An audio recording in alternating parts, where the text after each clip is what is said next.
Muatan lokal adalah bahan kajian dan mata pelajaran yang berisi tentang potensi dan keunikan lokal yang ada di daerah masing-masing.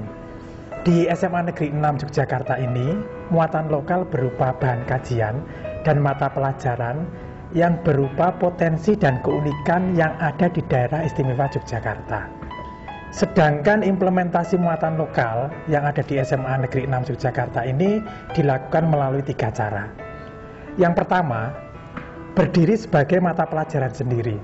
Hal ini memang sesuai dengan SK atau Peraturan Gubernur Daerah Istimewa Yogyakarta nomor 64/Kep/2013 tentang mata pelajaran bahasa Jawa sebagai muatan lokal wajib di sekolah.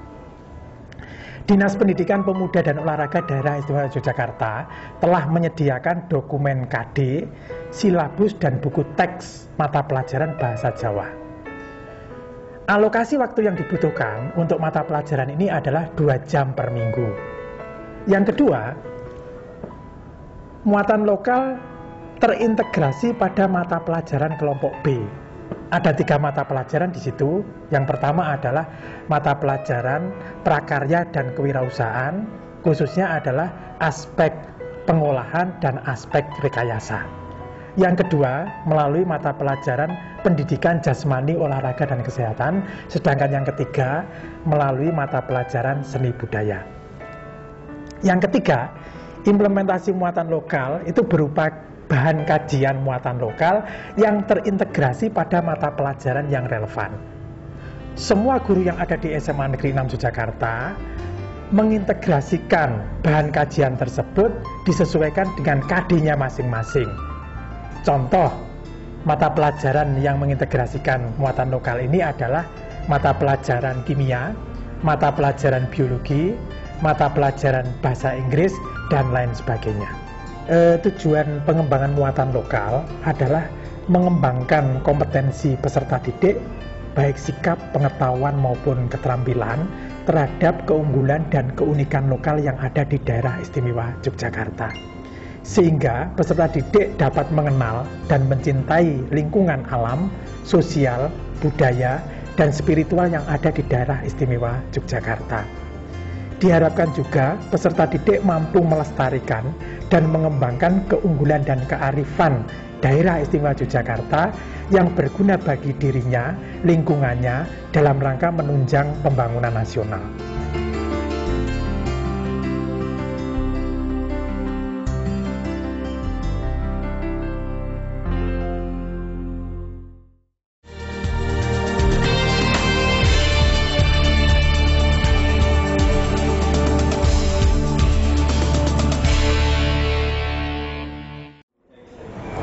Assalamualaikum warahmatullahi wabarakatuh.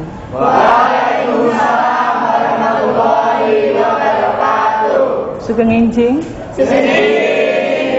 Sugeng pepanggihan malih para siswa wonten ing basa Jawa.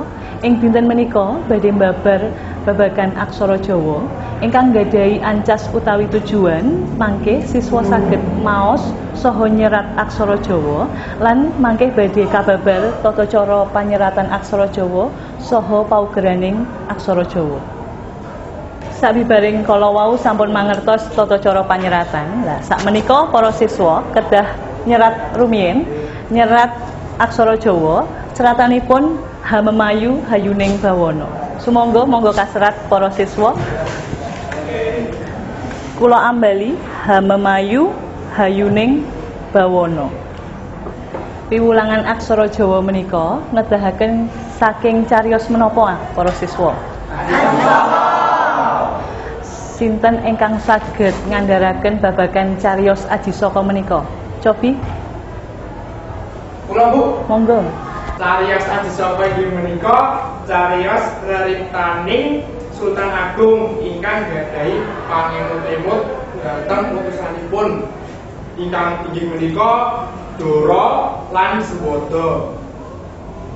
Ing wasana kita saged mendhet piwulangan wonten ing aksara Jawa kala wau lan tata panyerating aksara Jawa inggih menika sifat-sifat saking Dara kaliyan Sambada inggih menika jujur, tanggung jawab saha disiplin.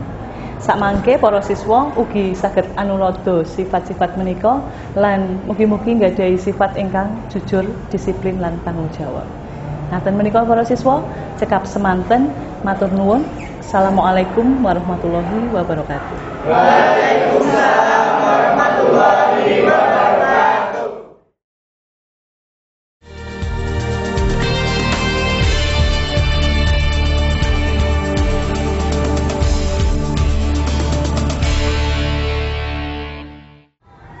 Assalamualaikum warahmatullahi wabarakatuh. Waalaikumsalam warahmatullahi wabarakatuh.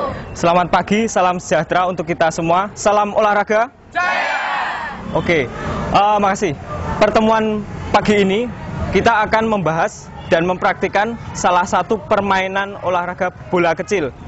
Ada beberapa yang masuk dalam kategori ini, misalnya tenis meja, tenis lapangan, kemudian salah satunya adalah kasti. Masih lupa-lupa ingat?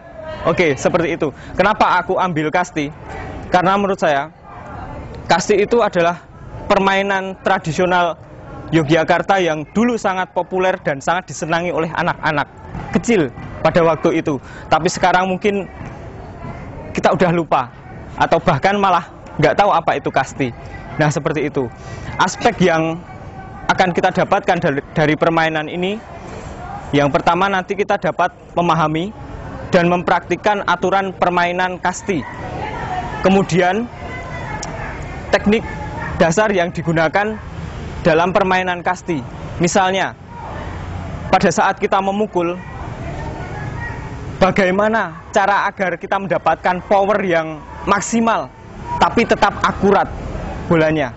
Oke, terus kemudian misalnya saat kita berlari, bagaimana kita mendapatkan kecepatan yang maksimal tapi tetap seimbang dan lincah, seperti itu. Serta aspek kejujuran, aspek menghargai lawan, sportif, pantang menyerah, berani mencoba, dan yang penting adalah kita percaya diri, seperti itu. Terus kemudian aku ingin menjelaskan dan memperlihatkan beberapa alat yang digunakan dalam permainan kasti. Kalian mungkin tahu, ini bola tenis. Bola tenis. Sebenarnya dulu permainan kasti menggunakan bola tidak seperti ini. Bola yang kecil warna merah dulu, yang di dalamnya ada serabut kelapa. Seperti itu, kasti zaman dulu. Ada yang pernah melihat? Pernah? Beberapa belum? Oke, jadi karena bola itu susah kita dapatkan, aku memakai bola tenis, sorry. Oke, terus kemudian ini adalah katakanlah stick atau pemukul kasti. Tidak ada aturan yang baku mengenai pemukulnya dari apa, tapi yang jelas ukurannya tidak lebih dari 1 meter tentunya, dan dari kayu. Oke, seperti itu aja. Untuk aturan permainan, seperti yang udah kalian lihat di website dan kita pelajari sebelumnya, sekarang kita akan memainkan permainan ini dengan penuh semangat dan bernostalgia dengan masa lalu kita. Siap? Siap! Oke.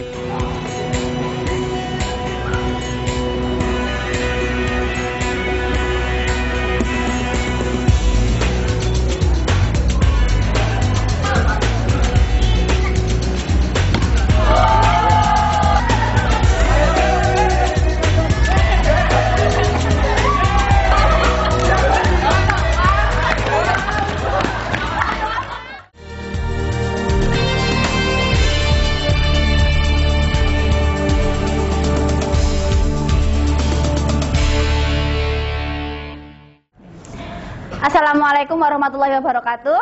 Waalaikumsalam warahmatullahi wabarakatuh. Selamat pagi anak-anak. Pagi, Bu.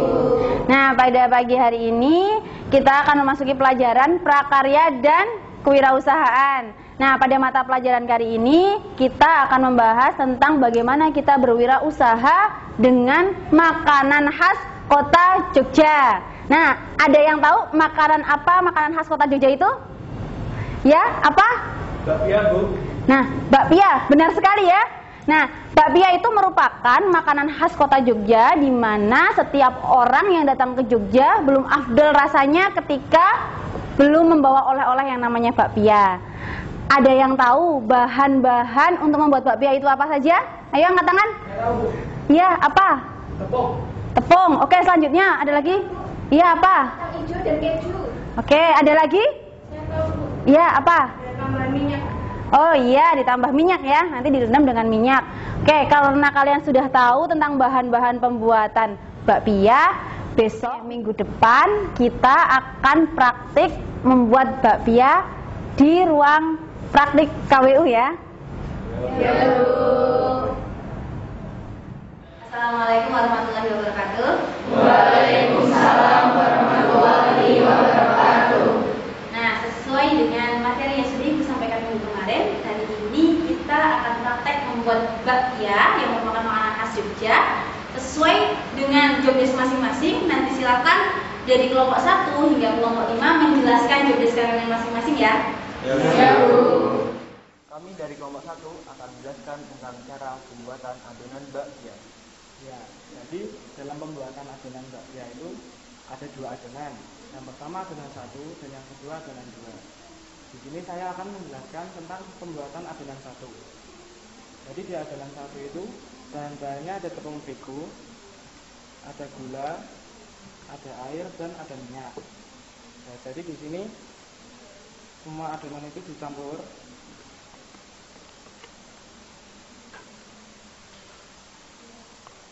Ditambahkan minyak, lalu ditambahkan air. Setelah itu diaduk sampai rata. Dan di adonan 2 juga ada tepung terigu, margarin, dan minyak sawit. Cara pembuatannya juga sama, yaitu kita tuangkan semua ke dalam satu wadah.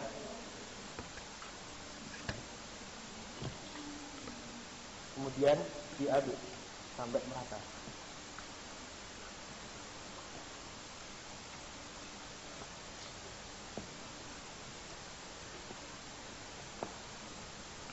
Kelompok kami bertugas untuk mengaliskan adonan yang akan dibuat menjadi kulit bakpia. Yang pertama adalah adonan yang sudah sedikit lebih kalis akan dikaliskan. Setelah adonan kalis, kita akan menimbangnya dengan ukuran 15 gram.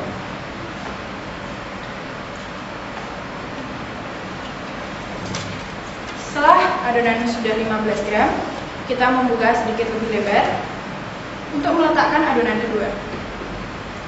Sedikit saja di dalam adonan yang pertama, lalu ditekuk agar adonan kedua berada di dalam. Setelah itu, letakkan adonan tersebut ke dalam minyak sawit selama 15 menit. Sekian dari kelompok kami, terima kasih.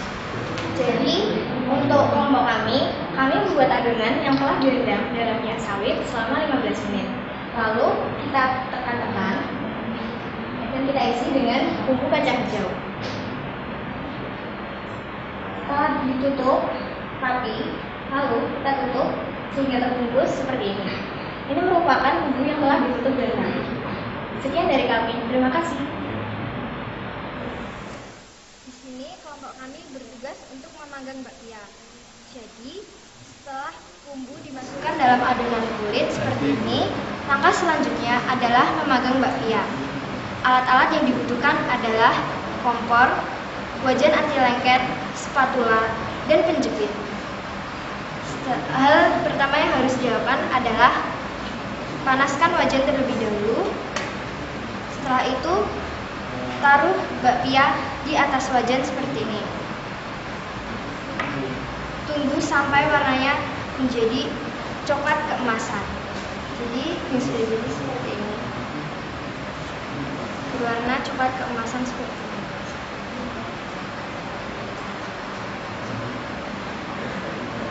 Kami dari kelompok 5 akan menjelaskan tentang pengemasan bakpia. Kemasan ini merupakan hasil buatan kami sendiri. Setiap kemasan terdiri dari 8 bakpia, dan setiap bakpia akan diberi sekat agar kelihatan rapi. lalu ditutup. Dan inilah hasil bakpia 6C, lezatnya khas Jogja.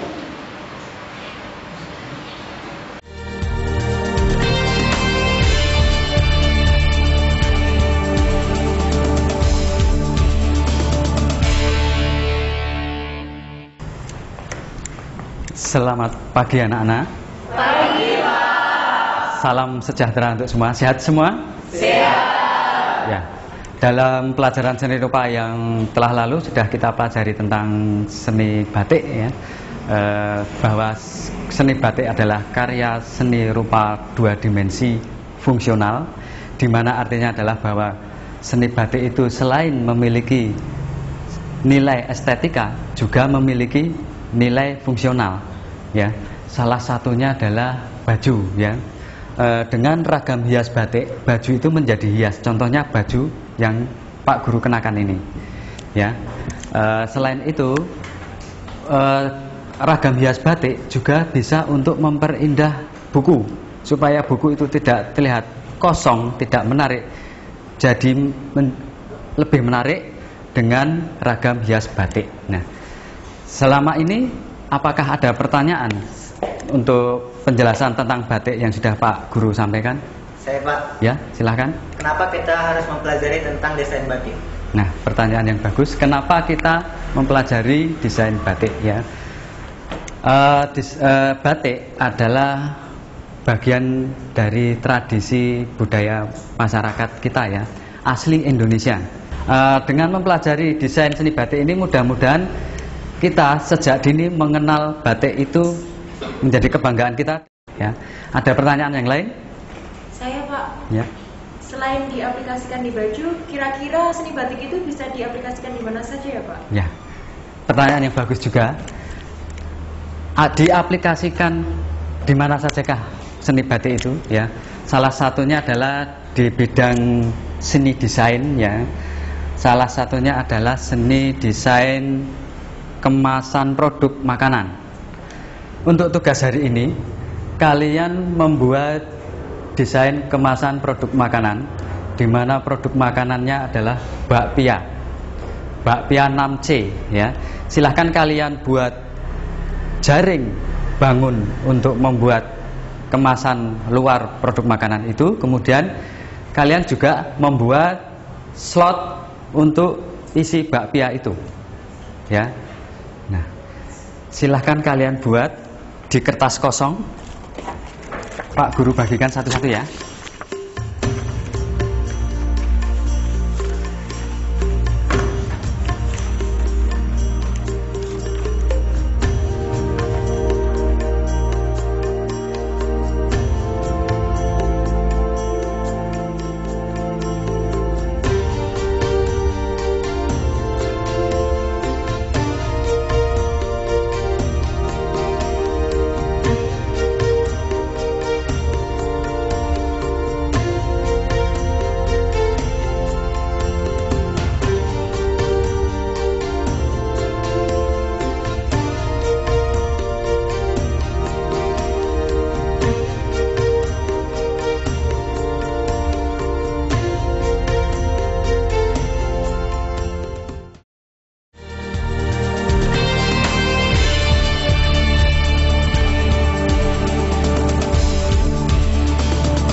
Selamat pagi anak-anak.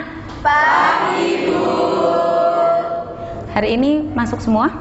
Masuk. Ya, bagus. Berarti kita nanti pembelajarannya kita bisa lakukan dengan baik.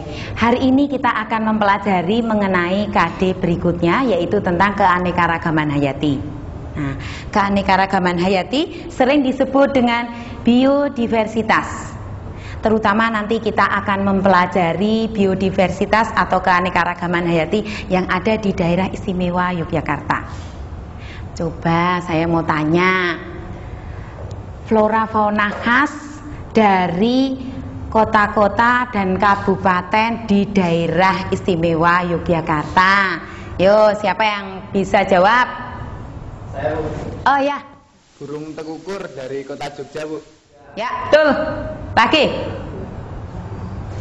Ya, Nangka dari Kabupaten Gunung Kidul. Nangka dari Gunung Kidul. Betul. Lagi.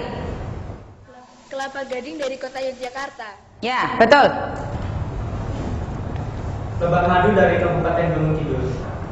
Ya, Gunung Kidul lagi. Burung kacang dari Kabupaten Purwokerto. Ya, betul. Salak Pondok Bu dari Kabupaten Sleman. Iya, Salak Pondok. Kita akan mencoba keanekaragaman hayati yang satu ini tentang Salak Pondok. Nah, Salak Pondok nanti kita akan pelajari. Nah, kita akan mencoba dulu melihat kompetensi yang ada di keanekaragaman hayati.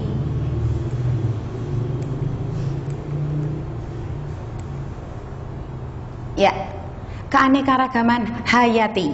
KD 3.2 yaitu menganalisis berbagai tingkat keanekaragaman hayati di Indonesia beserta ancaman dan pelestarian. Ini adalah KD tentang pengetahuan, dan yang 4.2 adalah menyajikan hasil observasi berbagai tingkat keanekaragaman hayati di Indonesia dan usulan upaya pelestariannya. Nah, kita lanjutkan dengan tujuan pembelajaran kita di sana, yaitu membedakan keanekaragaman gen, spesies, dan ekosistem. Menjelaskan faktor yang menjadi ancaman penurunan keanekaragaman hayati. Menjelaskan upaya pelestarian keanekaragaman hayati. Nah, tujuan yang berhubungan dengan psikomotor adalah menyajikan hasil observasi keanekaragaman hayati di Indonesia dan upaya pelestariannya. Nah, kita sekarang akan menyoroti mengenai Salak Pondok. Ya, nah Salak Pondok ini kenapa menjadi unggulan di daerah istimewa Yogyakarta? Karena Salak Pondok ini memiliki beberapa ciri. Ya, cirinya adalah rasa daging buahnya manis tanpa rasa asam dan sepet, kemudian renyah dan harum. Nah, itu adalah keunggulannya, sehingga kita akan mencoba mempelajarinya di sana. Karena Salak Pondok ini banyak sekali hidup di lereng Merapi. Nah, kita nanti akan berkunjung ke daerah atau di kebun salak yang ada di Telatar. Nah, oleh karena itu, sekarang Ibu mengharapkan kalian untuk membagi kelompok, ya, menjadi 3 kelompok saja. Kemudian kita nanti akan berkunjung ke sana. Demikian ya, Nak ya. Nah, saya kira demikian. Saya silahkan untuk membagi kelompok.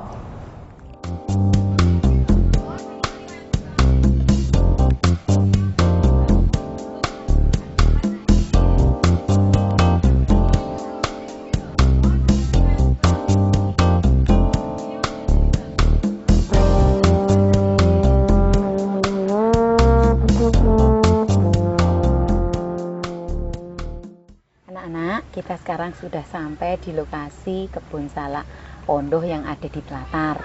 Nah, ini adalah Ibu Indang yang memiliki kebun salak ini. Maka silahkan siapa yang akan tanya tentang Salak Pondok. Siapa yang mau nanya? Oh ya, kamu Nak, silahkan. Apa saja ya Bu macam-macam salak pondok yang ada di sini? Ya, untuk salak pondok itu di sini ada bermacam-macam. Pertama itu ada salak lokal. Kalau orang di sini mengatakan salak Jawa gitu. Itu rasanya kecut, tidak enak. Harganya juga murah. Setelah itu ada ditemukan salak di daerah Candi, kok rasanya manis. Kemudian dikembangbiakkan, kemudian diberi nama Salak Pondok. Pondok itu artinya masih muda tapi manis. Kalau salak Jawa, salak lokal zaman dulu itu kalau belum tua tidak manis. Kalau ini muda tapi manis, maka dikatakan Salak Pondok. Ada lagi yang mau bertanya? Saya Bu. Ya, silakan Nak. Apa saja ancaman dari pelestarian Salak Pondok? Ancaman itu ada bermacam-macam ya. Ada ancaman yang karena faktor alam. Itu ancamannya tentunya kalau gunung meletus seperti pada tahun 2010. Karena polusi udara di daerah bawah ya, karena ulah manusia banyak terjadi polusi. Kemudian sering terjadi hujan asam. Ada yang tanya lagi, Nak? Saya Bu. Oh ya. Apa saja upaya pelestarian dari Salak Pondok ini, Bu? Ini pelestariannya itu, ya. Pelestarian itu tujuannya supaya salak pondok itu tidak musnah ya. Ya pertama kita kembang biakkan. Mengembang biakkan itu ada bermacam cara. Yang pertama itu dengan cara dicangkok. Seperti ini ya. Ini ada anak salak kalau di sini ya. Ini nanti di sini dibersihkan di bawah sini, kemudian diberi alat untuk mencangkok itu ada. Nah ini nanti kalau sudah akarnya sudah masuk ke dalam alat itu kemudian dipisah, kemudian baru ditanam. Kalau ini agak cepat, jadi 2 tahun, 3 tahun ditanam nanti sudah berbuah. Ada yang perlu Anda ketahui tentang ini, bagaimana cara membuat buah itu menjadi banyak tentunya ya. Nah, salak itu salah satu tumbuhan yang bisa mengalami penyerbukan serumah. Serumah di sini dalam arti kalau di sampingnya ada pohon yang laki-laki. Ada bunga laki-laki itu seperti ini, Mas Mbak ya. Ini bunga laki-laki itu bisa mengalami penyerbukan serumah. Tapi karena tidak ada, maka penyerbukan itu dibantu manusia. Saya kira begitu. Kita sudah mendapatkan informasi dari Ibu Endang tentang hal-hal yang sudah kamu tanyakan. Saya kira kita sudah mendapatkan semuanya. Saya kira cukup. Gitu ya, Nana?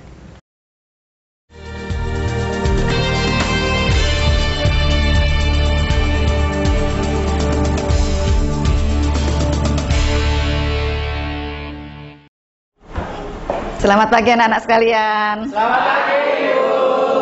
Gimana kabar hari ini? Luar biasa. Oke, ya. Dengan semangatmu yang luar biasa, kita akan belajar kimia. Masih ingat kemarin Anda belajar apa? Metode kimia. Silakan lihat tayangan di depan. Siapa yang belum pernah makan makanan yang ada di tayangan di depan? Sudah semua. Ini kan keunggulan Jogja ya. Setiap orang yang datang ke Jogja hampir dipastikan bisa membeli bakpia ini. Bu Ani kemarin sudah pesan Anda untuk mencari barang bekas yang berisi makanan boleh, berisi tentang obat-obatan boleh, yang ada komposisinya. Silakan barang itu dikeluarkan. Ya. Bu Ani juga sudah pesan, kemarin kan kamu tak suruh browsing zat-zat apa yang terkandung dalam kemasan yang ada di situ. Ya. Nah. Kira-kira Anda tahu nggak kesamaan dan perbedaannya? Apa, Dek? Sama-sama terbuat dari tepung terigu. Oke, sama-sama terbuat dari tepung terigu. Ada yang lain? Sama-sama manis. Sama-sama manis. Kalau perbedaannya apa kira-kira? Kalau bakpia teksturnya padat, kalau roti tawar teksturnya agak berongga. Oke, sekarang kalau begitu, dia sudah berbicara tentang tekstur ya. Apa dugaanmu? Apakah ada zat aditif yang terkandung di dalamnya? Ada, Bu. Iya. Karena saya sering membantu ibu saya untuk memasak roti, jadi di dalam roti itu terdapat zat aditif berupa pengembang atau baking soda yang berfungsi untuk menahan CO2 yang dihasilkan dari fermentasi. Tapi saya nggak tahu, Bu, rumus kimianya. Ada yang tahu teman-teman rumus kimia baking soda? Oh tidak, rumus kimianya NaHCO3.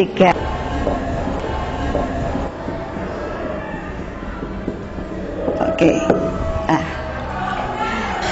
Kemarin Bu Aisyah sebagai guru kewirausahaan kebetulan ngobrol sama Bu Ani. Anda katanya sudah pernah diajari untuk membuat bakpia. Nah, sekarang siapa yang ada di antara kelompokmu yang membawa bakpia? Saya, Bu. Bahannya yang pertama ada tepung, yang kedua ada kacang hijau, iya, yang ketiga ada mentega, ada lagi, keempat ada minyak, ya, yang kelima ada gula, yang keenam garam. Ada lagi? Sudah, Bu. Teman yang lain yang kemarin praktek kan juga tahu. Ada yang kurang lagi nggak?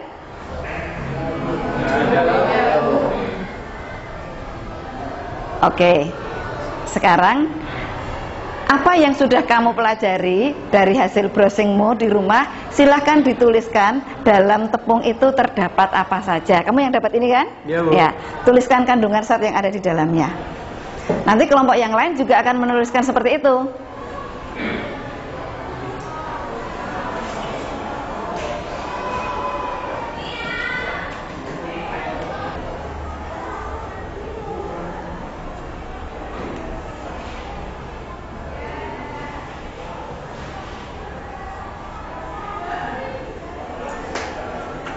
Sudah, Bu. Oke, terima kasih.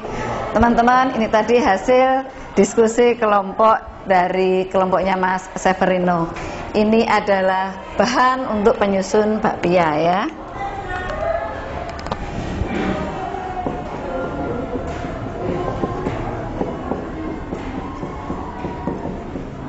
Ya.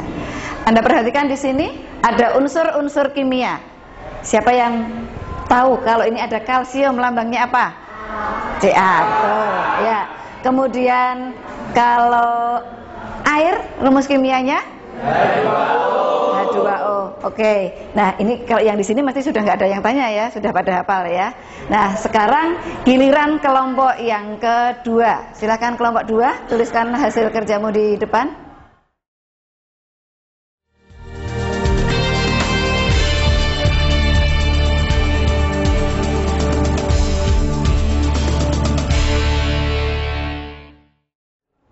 Good morning, students. Good morning. How are you today? I'm fine, thank you. And you? I'm fine too, thank you. Okay, today we will study about how to make bakpia. Do you know bakpia? Yes. Have you ever tasted bakpia? Yes. How does it taste? Yes, Sinta? Tastes sweet, ma'am. It is sweet, very good. How about the other? Yes, Leah? I like its texture, ma'am. Why? Because it's soft. Because it's soft. Okay. And now, do you know how to make bakpia?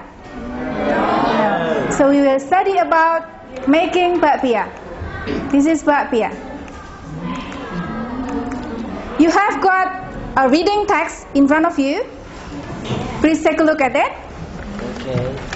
And read it carefully. And there are 5 questions based on the text. Try to answer all the questions.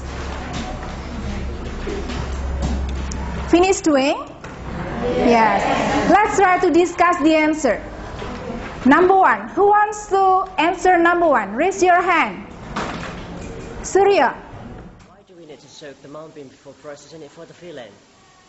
We need to soak it in the water first because we have to make the mung bean soak to make the next process easier.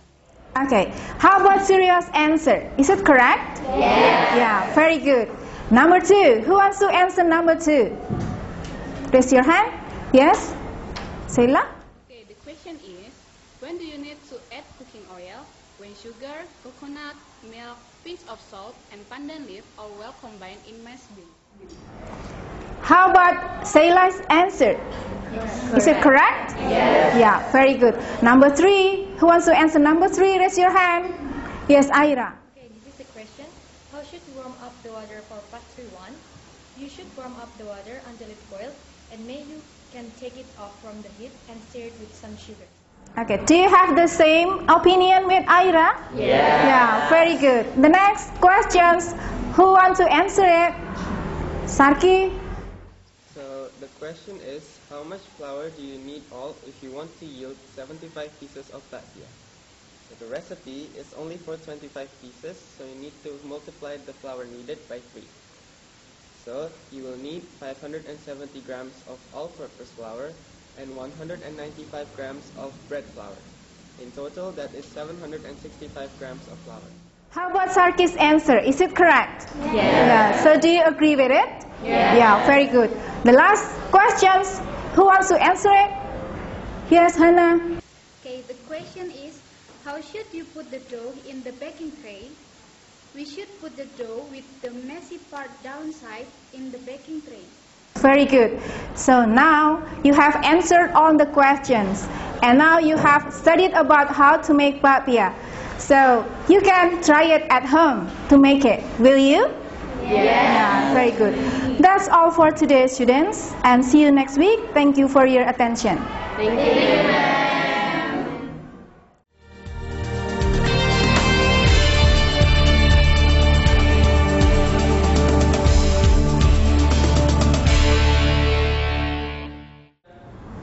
Assalamualaikum warahmatullahi wabarakatuh. Waalaikumsalam warahmatullahi wabarakatuh. Selamat pagi. Pagi, Bu. Oke, hari ini kita akan bahas rekayasa tentang konversi energi. Sesuai dengan KD yang ada, yaitu menganalisis sistem produksi sekaligus memproduksi peralatan konversi energi berdasarkan daya dukung yang dimiliki oleh daerah kita, yaitu Yogyakarta.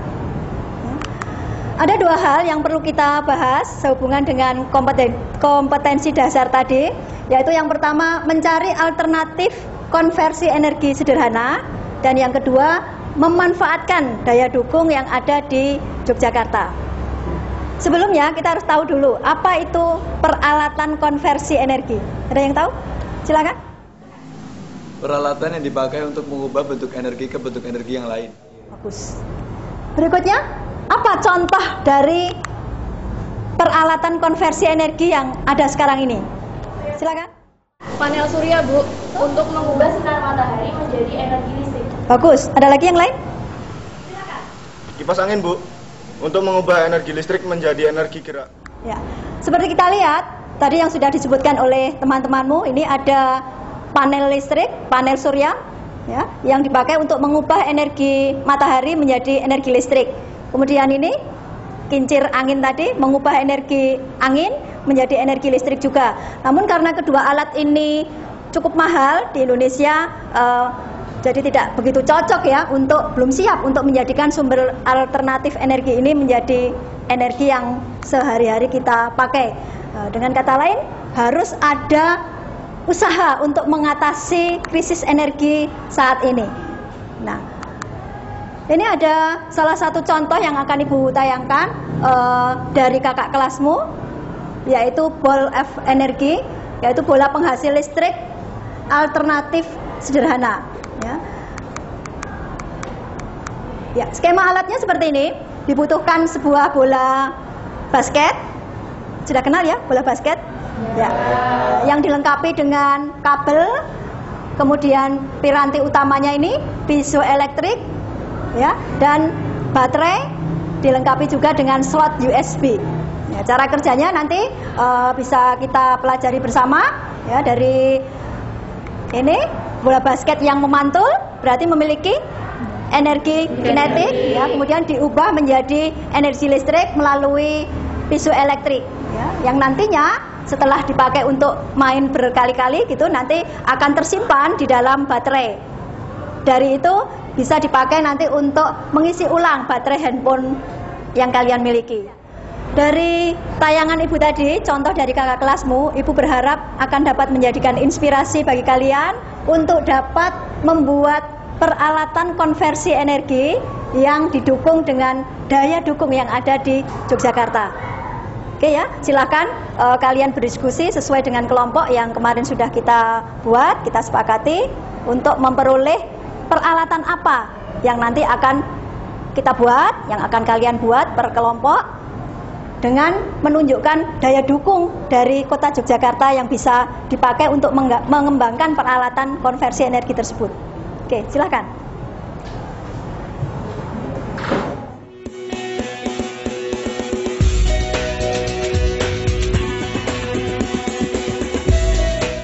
Ya, dari hasil diskusi kalian, adakah kelompok yang sudah mendapatkan ide? Silakan. Jadi dari hasil diskusi kelompok kami terinspirasi dengan program pemerintah Jogja Sego Segawe. Sego Segawe itu merupakan singkatan dari sepeda kanggo sekolah lan nyambut gawe, atau sepeda untuk sekolah dan bekerja. Nah, kami memanfaatkan energi kinetik dari hasil kayuhan sepeda itu untuk kemudian diubah menjadi energi listrik. Bagus, bagus. Jadi kita mengangkat Sego Segawe sebagai program pemerintah Kota Yogyakarta.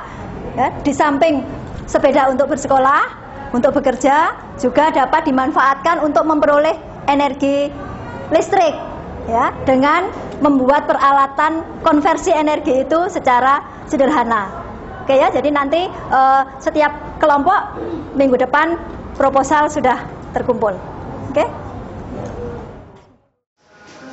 Bismillahirrahmanirrahim. Assalamualaikum warahmatullahi wabarakatuh. Salam sejahtera untuk kita semua. Pada prinsipnya, setiap satuan pendidikan atau sekolah dapat mengembangkan atau melaksanakan muatan lokal. Hal ini dikarenakan karena setiap daerah memiliki potensi atau keunikannya masing-masing.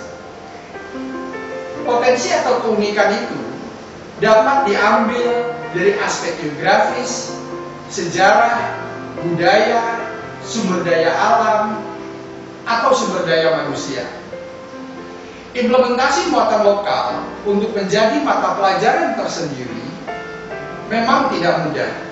Hal ini dikarenakan harus tersedianya guru mata pelajaran dan harus dikembangkannya kompetensi dasar atau kurikulumnya. Namun demikian, muatan lokal menjadi muatan pembelajaran dapat dilaksanakan oleh hampir setiap guru mata pelajaran dengan cara menjadikan potensi dan keunikan daerahnya menjadi bahan kajian yang relevan dengan kompetensi dasar yang sedang disampaikan. Selamat bekerja. Wassalamualaikum warahmatullahi wabarakatuh.